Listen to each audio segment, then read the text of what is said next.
Next बात करते हैं हम मल्टीमीडिया प्रोजेक्ट डिजाइन की। जब एक मल्टीमीडिया जैसे कि मल्टीमीडिया हमें कोई एक प्रोजेक्ट आया हमारे पास, कोई क्लाइंट आया, तो क्या-क्या फेज़ होते हैं एक मल्टीमीडिया प्रोजेक्ट बनाने के। अब वो मल्टीमीडिया प्रोजेक्ट कुछ भी हो सकता है, वो कोई एक शॉर्ट फ़िल्म भी हो सकती है, वो कोई एडवर्टाइज़मेंट की भी फ़िल्म हो सकती है, वो कोई एक फ़िल्म भी हो सकती है, पूरी की पूरी मूवी भी हो सकती है कोई। मैं बात करूँ बाहुबली की, बाहुबली एक अच्छा एग्ज़ाम्पल है मल्टीमीडिया का। उसमें बहुत मल्टीमीडिया इफ़ेक्ट्स को ही यूज़ किया गया है बाहुबली में, और जो कार्टून मूवीज़ होती है, उन सभी में मल्टीमीडिया का यूज़ हो गया। जितने कार्टून्स हैं वो सारे मल्टीमीडिया के पार्ट हैं। तो जब कोई भी एक मल्टीमीडिया का प्रोजेक्ट शुरू किया जाता है, तो उस प्रोजेक्ट के अंदर क्या-क्या फ़ेजेज़ होते हैं। चाहे कोई भी कंपनी हो, इन फ़ेजेज़ के थ्रू ही वो कंपनी चलेगी, इन फ़ेजेज़ के थ्रू ही काम करेगी। अगर एक बाहुबली मूवी कोई बनवाने आता है या कोई एडवर्टाइज़मेंट बनवाने आता है, कोई भी चीज़ बनवाने आता है, अगर मल्टीमीडिया प्रोजेक्ट वो चाहता है, तो जी कंपनी इन चीज़ों को फ़ॉलो करेगी सबसे पहले। क्या-क्या है जी? एक बार पढ़ते हैं जल्दी से। A typical software project using multimedia technology with specific aim of disseminating explicit information to a well-defined homogeneous or heterogeneous market segment using various technologies and interactivity can be called as a multimedia project. Okay. Specific aim of disseminating. Disseminating का meaning क्या होता है जी? Disseminating का meaning होता है प्रसार करना, किसी चीज़ का प्रचार करना या प्रसार करना, या फिर बोल सकते हैं हम स्प्रेड ऑफ समथिंग। और अगर हम बात करें, हम मल्टीमीडिया पढ़ रहे हैं, तो किस रिस्पेक्ट में प्रसार करना है, किस चीज़ का प्रसार करना है जी, किस चीज़ का प्रचार करना है? इन्फॉर्मेशन का, स्प्रेड ऑफ इन्फॉर्मेशन। ओके जी, spreading of information, that is disseminating. तो फिर से पढ़ते हैं एक बार क्या लिखा हुआ है। A typical software project using multimedia technology has a aim, and the aim is what? The aim is spreading of information to a well defined homogeneous और हेट्रोजेनियस मार्केट सेगमेंट। ये मल्टीमीडिया प्रोजेक्ट का एक ही सबसे बड़ा motive होता है कि जो भी इंफॉर्मेशन है क्लाइंट की, उस क्लाइंट की इंफॉर्मेशन का प्रचार करना है, डिसमिनेटिंग करनी है, स्प्रेडिंग ऑफ इंफॉर्मेशन करनी है, किसको? होमोजेनियस या हेट्रोजेनियस मार्केट को। होमोजेनियस और हेट्रोजेनियस मार्केट मतलब कि वो मार्केट किसी भी टाइप की हो सकती है। बात क्लियर हुई? किसी एक स्पेसिफिक इंफॉर्मेशन का प्रचार करना एक मार्केट में, फुल्ली फुल्ली डिसमिनेटिंग, अच्छी तरीके से प्रचार करना, ये सबसे बड़ा मोटिव होता है एक मल्टीमीडिया प्रोजेक्ट का। अगर एक बाहुबली मूवी आई है, तो उसमें उसका मोटिव क्या था कि ऑडियंस तक जो कंटेंट, जो प्रोड्यूसर मूवी का चाहता है कि बैकग्राउंड में जो सीन्स चल रहे हैं, कि ऐसा लगे ऑडियंस को कि हाँ, एक बहुत ही एंशिएंट टाइम है, ये थोड़ा-सा एंशिएंट टाइम दिख रहा था वहाँ पे। कि ये महल है, ये राजा का ये सारी चीज़ें, यानी कि एंशिएंट चीज़ें दिखाना चाह रहा था। तो उस टाइम पे मल्टीमीडिया कंपनी का, जिसने भी टेंडर लिया, उसका क्या मोटिव था कि ऑडियंस को ये ना लगे कि जो पीछे जो बैकग्राउंड है वो फेक है। उनका एक ही मोटिव था कि ऑडियंस तक ये इन्फॉर्मेशन पहुँच सके कि जो ये सब कुछ पीछे है, ये बिल्कुल रियल है। तो मोटिव क्या है? मोटिव कुछ भी हो सकता है, बट मोटिव मल्टीमीडिया प्रोजेक्ट का एक होता है कि जो भी इन्फॉर्मेशन है, वो इन्फॉर्मेशन ऑडियंस तक बिल्कुल करेक्ट, एक्यूरेट, स्प्रेड हो सके। बात क्लियर जी यहाँ तक सबसे पहली बात? Yes, sir. Yes, sir. 7 stages होते हैं मल्टीमीडिया प्रोजेक्ट की।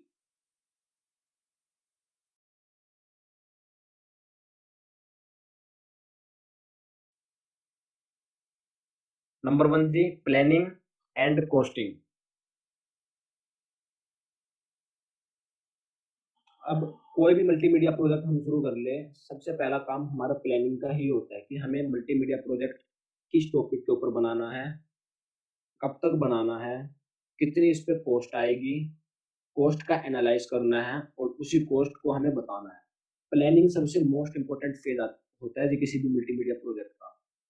क्यों जी? लेट्स सपोज़ अगर मेरे पास कोई क्लाइंट आया, वो उसने मेरे को बोला जी एक वीडियो क्लिप ऐसे-ऐसे प्रोजेक्ट बनाना है, तो क्या कॉस्टिंग आएगी उसकी? मैंने बोला जी कॉस्टिंग आएगी उसकी 4 टू 5 लाख की। ओके, जी डील डन होगी, दोनों के बीच में टेंडर पास हो गया, एफिडेविट बन गया, दोनों ने साइन हो गया, डील डन। ओके। काम करते-करते, करते-करते मेरे को ग्राफिक डिजाइनर्स को, मल्टीमीडिया प्रोजेक्ट्स को, मैनेजर्स को सैलरी देते देते वो मल्टीमीडिया प्रोजेक्ट मेरे को मोर देन 15 लाख का पड़ गया। मैं एक्सपेक्ट कर रहा था कि 4 टू 5 टू 6 लाख तक वो मल्टीमीडिया प्रोजेक्ट बन जाएगा, लेकिन वो मोर देन अगर 50 लाख का मेरे को पड़ता है तो उसमें लॉस किसका हो रहा है? कंपनी को ही लॉस बियर करना पड़ेगा। सो दैट प्लानिंग बहुत एक्यूरेट होनी चाहिए कि कॉस्ट क्या होएगी और कब तक बन जाएगा। लेट्स सपोज मैंने डील तय की कि जी आपको मैं 6 मंथ के अंदर इस मूवी को या इस प्रोजेक्ट को कंप्लीट करके दूंगा, और समहाउ अगर मेरे को 6 मंथ से ज़्यादा लग गए, मेरे को 1 ईयर लग गया, तो वो मेरे को केस भी शुरू कर सकता है कि 6 मंथ का टाइम था टेंडर का, वो टेंडर को कैंसिल भी कर सकता है कि अब मुझे नहीं चाहिए। लेट्स सपोज मेरे को 8 मंथ हो गए बनाते-बनाते और मेरा कंप्लीट बन गया और लास्ट में जाके क्लाइंट बोलते हैं कि मुझे नहीं चाहिए, 6 मंथ हो चुके हैं, 6 मंथ का आपके पास टाइम था। तो जी प्लानिंग सबसे बड़ी बात है। हमें हमारा एनालिसिस इतना अच्छा होना चाहिए कि कब तक हमारा प्रोजेक्ट बन जाएगा, क्या इसकी कॉस्टिंग आएगी, तो क्या-क्या चीज़ें हमें चाहिए, कौन-कौन सा ग्राफिक डिज़ाइनर चाहिए, कितने हमें एम्प्लॉइज़ चाहिए इस प्रोजेक्ट के लिए। ये सारी चीज़ें एनालाइज़ करना बहुत सबसे बड़ी बात है, सबसे मुश्किल काम है इनफैक्ट प्लानिंग का। देखते हैं क्या लिखा हुआ जी। The first task is to choose a topic on which we need to create the project. The first task is the topic of the project which is given by the client. Okay, a project always begins with an idea or a need that you redefine by outlining its message and objectives। जी एक जो project का idea होता है वो कहाँ से शुरू होता है? एक प्रोजेक्ट का टाइटल या टॉपिक कहाँ से शुरू होता है? या तो कोई आपको आइडिया आया है या आपको कोई रिक्वायरमेंट पड़ी है। सीधी सी बात है जी, दो ही चीज़ें आएगी हमारे दिमाग में, या तो हम क्रिएटिव ज़्यादा हैं, हमारे माइंड में कोई आइडिया आया है, या फिर उस चीज़ की हमें ज़रूरत पड़ी है, तब वो चीज़ हमारे माइंड में आई होगी कि हमें इस टॉपिक पे प्रोजेक्ट करना है। Okay, next, in general, one can select any topic which can be explained and demonstrated using various media types। कोई भी किसी भी टॉपिक को उठा सकता है। किसी टॉपिक को भी क्यों? क्योंकि मल्टीमीडिया की हेल्प से हम किसी भी टॉपिक को एक्सप्रेस कर सकते हैं। रियल लाइफ मूवी से हम हो सकता है कि उन चीज़ों को एक्सप्रेस ना कर सके, लेकिन मल्टीमीडिया एक ऐसी चीज़ है जो हम इमेजिन कर सकते हैं, वो हम सामने वाले को एक्सप्रेस भी कर सकते हैं मल्टीमीडिया के थ्रू। सिर्फ़ और सिर्फ़ एक ही जी वे है हमारे एक्सपेक्टेशंस को, हमारी इमेजिनेशंस को, और वो क्या बोलते हैं, वर्ड ध्यान नहीं आ रहा मेरे को, काल्पनिक। वो तो इमेजिनेशन ही हो गया या फिर आर्टिफिशियल वर्ड। चलो कभी आएगा मैं बताऊँगा। Fantasies, fantasy. तो आपकी जो भी फैंटेसीज़ है, उन सारी फैंटेसीज़ को दूसरे को एक्सप्रेस करना है ना, तो उसका एक ही मीडियम है जी, मल्टीमीडिया। मल्टीमीडिया के थ्रू ही बिल्कुल आप एग्ज़ैक्ट वे में अपनी फैंटेसीज़ को दूसरे के सामने रिप्रेज़ेंट कर सकते हो। तो कोई भी टॉपिक सेलेक्ट कर सकते हो, मल्टीमीडिया आपका हेल्प करेगा उस टॉपिक को एक्सप्रेस करने में। नेक्स्ट जी, before you begin developing, plan what writing skill. Before you begin developing, plan what writing skills, graphic, music, video and other multimedia expertise will be required. वही मैंने बताया, प्रोजेक्ट शुरू होने से पहले हमें देखना पड़ेगा मुझे ग्राफिक डिजाइनर कितना एक्सपर्ट चाहिए, इस प्रोजेक्ट में ग्राफिक डिजाइनर की क्या क्वालिटी होनी चाहिए, राइटिंग स्किल वाले की यानी कि राइटर की क्या क्वालिटी होनी चाहिए इस प्रोजेक्ट के अंदर, एक म्यूजिक कंपोजिशन वाला कौन होना चाहिए, वो कितना एक्सपर्ट होना चाहिए, क्योंकि मुझे सैलरी भी उसी हिसाब से देनी पड़ेगी उनको फिर। तो एक म्यूजिक एक्सपर्ट कितना होना चाहिए, वीडियो एडिटर कितना एक्सपर्ट होना चाहिए इस प्रोजेक्ट के अंदर। सबको होता है ना कि ये सबसे मोस्ट एक्सपीरियंस्ड, अगर बड़ा प्रोजेक्ट है तो मुझे सबसे मोस्ट एक्सपीरियंस्ड वीडियो एडिटर लाना पड़ेगा। अगर प्रोजेक्ट छोटा है तो मैं लेस एक्सपीरियंस को भी हायर कर सकता हूँ एट लो सैलरी। तो जी ये सारी चीज़ें मैटर करती है। और the last and final, the estimate the time need to do all the elements and prepare a budget to get the estimate of the cost। Last है जी, अब सारी चीजें मैंने एनालाइज कर ली, कौन कौन प्रोजेक्ट है जी, कौन कौन मैनेजर है, कौन ग्राफिक डिजाइनर होगा, कौन वीडियो एडिटर होगा, सबसे बात की किस किस को कितना कितना टाइम लगेगा, और मैंने टाइम एस्टिमेट किया और क्लाइंट को बोला इस टाइम तक आपका प्रोजेक्ट मैं आपको दे दूंगा, हैंड ओवर कर दूंगा। एंड द लास्ट थिंग जी, अब मुझे बजट की कैलकुलेशन करनी है कि सबकी सैलरी और इतने टाइम तक मैं सबको इतनी इतनी सैलरी दूंगा, इतनी मेरे को जी कॉस्ट होएगी, इतने मेरे असेट्स लगेंगे, इतना मेरा कंजप्शन होगा। एक ऑब्जेक्टिव एम होता है हर कंपनी का, तो जी इतना बजट होगा। तो एक्यूरेट टाइमिंग की कैलकुलेशन और एक्यूरेट बजट की कैलकुलेशन भी हमें करनी पड़ेगी एक मल्टीमीडिया प्रोजेक्ट के डिजाइन में। बातें क्लियर है यहाँ तक सभी को? Yes, sir. Yes, sir.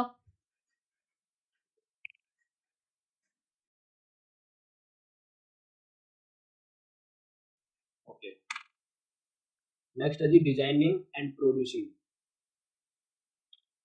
Planning होगी जी हमारे कॉस्ट भी कैलकुलेट कर ली हमने, सारी चीज़ें प्लान कर ली, कैसे क्या कुछ होना है। नेक्स्ट है जी designing and producing.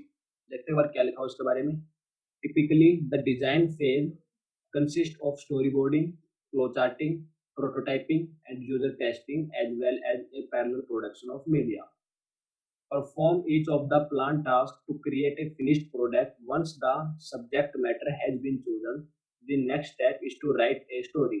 A story describes the overall content of the project. Once the overall subject matters has been finalized, the next step is to create a script. हाँ जी, यहाँ पे क्या बोला गया है कि अब हमारी प्लानिंग हो गई, कॉस्टिंग हो गई, सारी चीजें हो गई। अब हमें करना है जी डिजाइनिंग। डिजाइनिंग का मतलब यहाँ पे क्या है कि हमें कैसे काम करना है, क्या डिजाइनिंग होगा, क्या उसका आउटलुक होगा, कैसा उसका जी फ्रेम्स होंगे। इन सारी चीजों को अब हमें जज करना है, क्योंकि अभी तक तो प्लानिंग हो चुकी है। अब उस प्लानिंग को करने का काम है, उस काम को इम्प्लीमेंट करने का काम है। तो जी हमने डिजाइनिंग की, कैसा क्या डिजाइनिंग होगा, क्या बैकग्राउंड होगा और उसकी स्टोरी क्या होगी। उस प्रोजेक्ट जो हम बना रहे हैं उसका स्टोरी क्या होगा। स्टोरी को लिखना बोलते हैं जी story boarding. Okay, story boarding क्या होगी उसकी, यानी कि उसकी स्टोरी क्या कुछ होगा, उसमें क्या कंटेंट चलेगा। फ्लो चार्टिंग, उसका फ्लो कहाँ से कहाँ जाएगा। मीडिया का प्रोजेक्ट, लास्ट वाले सीन्स पहले हम बनाएंगे कि बाद वाली मूवी पहले बनाएंगे कि पहले बीच वाला कंटेंट तैयार करेंगे, पहले कौन से कंटेंट हम तैयार करेंगे। That is flow charting. Flow chart सभी को पता है कि एक प्रोग्राम का फ्लो कहाँ से कहाँ जाता है। यहाँ पे है प्रोजेक्ट का फ्लो कहाँ से कहाँ जाएगा। नेक्स्ट है जी प्रोटोटाइपिंग। प्रोटोटाइपिंग मैंने क्या बताया था, क्या होता है। ब्लूप्रिंट, किसी चीज का ब्लूप्रिंट तैयार करना। ब्लूप्रिंट यानी कि नक्शा तैयार करना, प्रोटोटाइप तैयार करना। हम ये काम करेंगे। कोई भी प्रोजेक्ट, कोई भी कंपनी, कोई भी बिल्डिंग बनाते हैं, बड़ा प्रोजेक्ट शुरू करते हैं तो उसका एक छोटा सा पहले प्रोटोटाइप बनाते हैं कि हमारी बिल्डिंग तैयार होने के बाद कुछ ऐसी दिखाई देगी। तो हम स्मॉल स्केल पे पहले काम करते हैं, तो वही काम है जी प्रोटोटाइपिंग। और साथ के साथ हम यूजर टेस्टिंग भी करते रहेंगे कि ये देखो जी, ये हमने प्रोटोटाइप तैयार किया है, ये आपका फ्लो चार्ट है और ये जी आपका स्टोरी बोर्डिंग है, सब कुछ ठीक है ना। तब फिर हम आगे बढ़ेंगे। नेक्स्ट टाइम है जी स्टोरी लिख लेंगे हम। स्टोरी लिखने के बाद क्या क्या स्टोरी होगी, फिर हम लिखेंगे जी स्क्रिप्ट। स्क्रिप्ट और स्टोरी में क्या डिफरेंस होता है जी, ये बड़ी इंपॉर्टेंट बात है। दोनों वर्ड्स को कैसे यूज करना आपको पता होना चाहिए। स्टोरी होती है जी सिंपली कि क्या उसका कंटेंट है, क्या उसमें हो रहा है। और स्क्रिप्ट होता है उन चीजों को एक्सप्रेस करने का तरीका, यानी कि स्टोरी को एक्सप्रेस करने का तरीका होता है जी स्क्रिप्ट। एक फिल्म की स्टोरी है, अगर आप अपने फ्रेंड को बताओगे फिल्म के अंदर क्या हो रहा है, तो वो आपने फिल्म की बता दी स्टोरी। लेकिन उस स्टोरी को जैसे उन्होंने परफॉर्म किया है, जो उन्होंने डायलॉग डिलीवरी दी है, जो एक्टर्स ने डायलॉग डिलीवरी की है, वो होती है दी स्क्रिप्ट। स्टोरी को कैसे रिप्रेजेंट करना है इंटरेक्टिव वे में, तो वो होती है स्क्रिप्ट। तो जी स्टोरी और स्क्रिप्ट में ये डिफरेंट होता है। वर्डिंग्स बहुत जरूरी है जी मल्टीमीडिया में, वर्डिंग्स पर जरूर ध्यान रखना, हर वर्ड का मीनिंग। ओके जी, नेक्स्ट है while story focus on what is communicated to his or her audience, a script emphasize how the content should be displayed। देखो हाँ, वही बात आ गई ना यहाँ पे। स्टोरी क्या होता है जी कि हमें क्या कहना है और क्या नहीं कहना है, कंटेंट तैयार होता है। लेकिन स्क्रिप्ट क्या होता है, हमें उसको कैसे एक्सप्रेस करना है, कैसे उसको डिस्प्ले करना है, कैसे हमें उस उन डायलॉग डिलीवरीज को उस स्टोरी को डिलीवर करना है। तो जी वो होती है script. Once a script has been prepared, the next step is to prepare storyboard। अगर स्क्रिप्ट तैयार हो जाती है तो स्टोरी बोर्ड पे हम फाइनलाइज कर देते हैं कि ये हमारी स्टोरी रहने वाली है। The storyboard topic, what should be the layout of the project. Storyboard will decide which element has to come from the right side, which from the left side, and the combination to form the compound। सारी चीजें तैयार होगी, story होगी, script तैयार होगी। Story board में हम decide करते हैं कि कौन सी चीजें लेफ्ट से आएगी, कौन सी चीजें राइट से आएगी। यानी कि जब मैं पावर पॉइंट प्रेजेंटेशन देता हूँ, कौन सी चीज अप से डाउन जाएगी, कौन सी चीज डाउन से अप जाएगी, किस टाइम पे कैमरा अप से डाउन जाएगा, किस टाइम पे कैमरा रोल होते हुए दिखाए।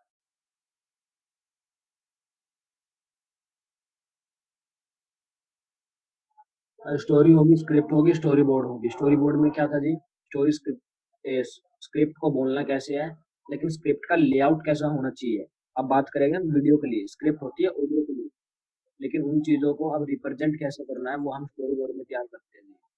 कि कौन सी चीजें लेफ्ट राइट आएगी, कैमरा अप टू डाउन जाएगा, सीन्स लेफ्ट टू राइट या हॉरिजॉन्टल वर्टिकल कैसे आएगी। ओके जी, ये सारी चीजें थी जी डिजाइनिंग की। अभी तक हमने ये सारी चीजें देखी थी, ये जी डिजाइनिंग फेज। अब बात करते हैं जी प्रोड्यूसिंग की। डिजाइन हमने तैयार कर लिया, अब काम है जी उस चीज को इम्प्लीमेंट करने का। अभी तक प्लानिंग हो गई, सारी चीजें सब कुछ सेट हो चुका है, किसको क्या काम करना है, किसको क्या काम करना है, कब तक काम होएगा, क्या कॉस्ट आएगी, किस कॉस्ट के अंदर करना है, किसको क्या काम करना है और कैसे कैसे करना है।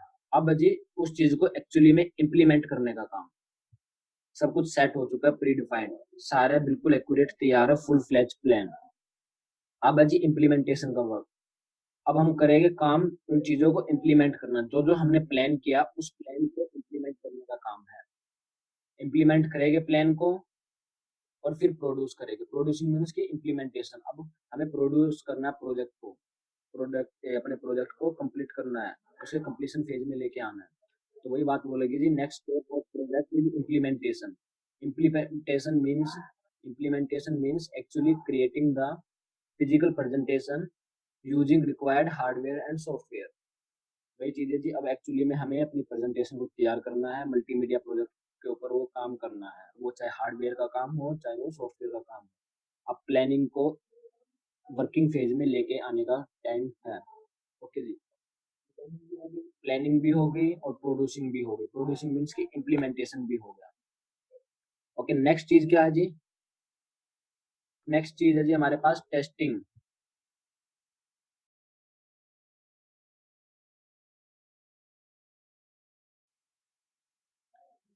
Testing and feedback after implementation phase is completed. After implementation phase is completed, an important step of testing and feedback should be done for improving the quality of the project. These steps involves distributing whole or part of the presentation to sections of the target audience or experts and getting feedback from them about the possible areas which will need improvement. Always test your programs to make sure that they meet the objective of your project. They work properly on the intended delivery platforms and they meet the needs of your client or end user.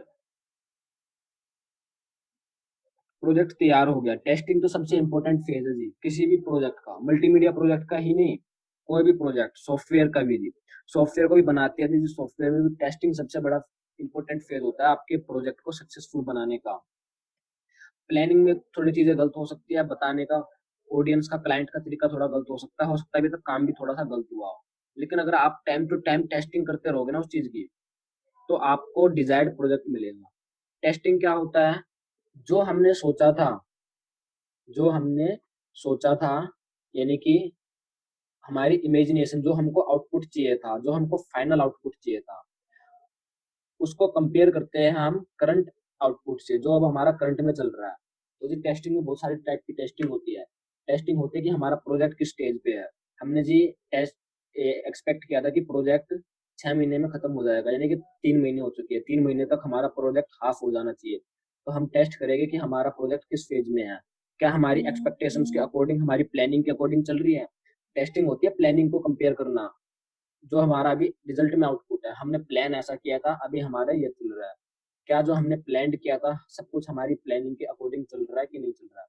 ये भी testing के अंदर आता है। और testing के अंदर क्या आता है जी? टेस्टिंग के अंदर हम यूजर को दिखा सकते हैं जी, या हम खुद अपने लेवल पे टेस्टिंग कर सकते हैं कि हमारे खुद के जो एक्सपर्ट्स है, जो वीडियो एक्सपर्ट्स है, जो मूवीज एक्सपर्ट है, लेट्स सपोज मूवी का प्रोजेक्ट है, हमारे पास मूवी देखने वाले एक्सपर्ट्स है, तो वो हमारी मूवीज को देखेगा और वो हमें बताएंगे कि जी यहाँ पे आपकी मूवी में ये मिस्टेक हुई है, वीडियोग्राफर ने ये मिस्टेक की है, यहाँ पे देखो ये रियलिस्टिक नहीं लग रहा है, ये इमेजिनरी या डुप्लीकेट लग रहा है जी, यहाँ पे रियलिस्टिक की फील नहीं आ रही है। तो जी हमारे खुद के लेवल पे टेस्टर्स होते हैं। फिर होती है जी टेस्टिंग क्लाइंट साइड की, ये तो थी सेल्फ टेस्टिंग। तो जी हम क्लाइंट साइड पे भी टेस्टिंग कर सकते हैं। हमने क्लाइंट को बुलाया और हमने दिखाया कि देखो जी प्रोजेक्ट हमारा हाफ तैयार हो चुका है और ये देखो ऐसा ऐसा प्रोजेक्ट तैयार हो गया। ये अच्छा होता है कि जितना प्रोजेक्ट तैयार हुआ उसको बीच बीच में क्लाइंट को दिखाते रहे।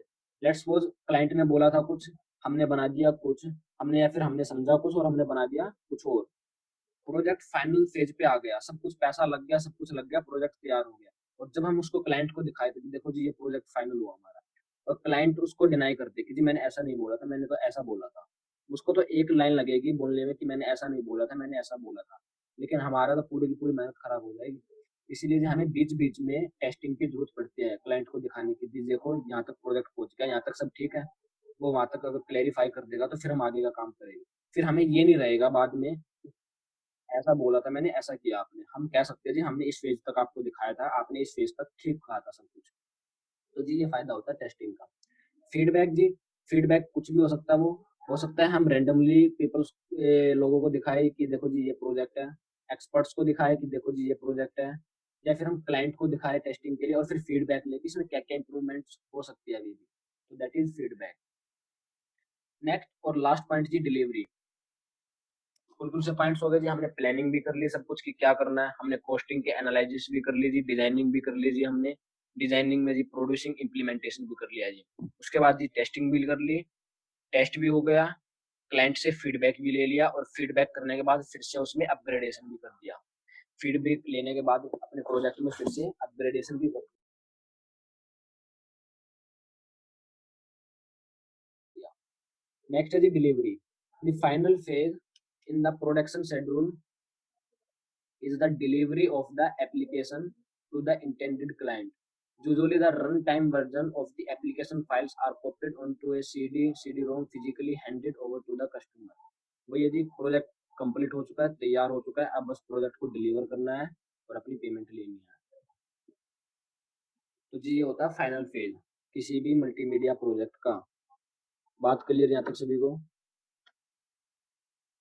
Yes. हाँ जी, चीजें समझ में आ गई होगी। बस एक ही चीज का ध्यान रखना पड़ता है हमें, वर्डिंग्स पे और डिक्टेशन पावर पे। हमारी डिक्टेशन पावर अच्छी होनी चाहिए। बहुतों की डिक्टेशन पावर बहुत खराब है, पेपर चेकिंग के अंदर पता नहीं प्रॉपरली का क्या लिखेंगे, प्रॉपरली का प्रॉपरली लिख देते हैं, डिलीवरी का डिलीवरी पता नहीं क्या लिख देते हैं। तो ये एक तो डिक्टेशन वर्ड पावर आपको ठीक करनी है अपनी, स्ट्रॉन्ग करनी है। और एक है जी वर्डिंग पावर। जो वर्ड्स है टेक्निकल वर्ड्स, उन्हीं वर्ड्स को हमें यूज करना। जैसे कि हमें पता है स्टोरी और स्क्रिप्ट में डिफरेंस होता है, कहाँ पे स्टोरी यूज करना है और कहाँ पे स्क्रिप्ट यूज करना है। तो ये कुछ छोटी छोटी बातें होती है जो हमें ध्यान रखनी है। और बाकी इसमें कोई प्रोग्रामिंग लैंग्वेज है नहीं जो समझने वाली है। मेन चीज होती है जी wording power. Wording power strong करनी होती है हमें हमारी, ताकि हमारा आंसर एक स्कोरिंग आंसर है। आज के लिए बस इतना ही।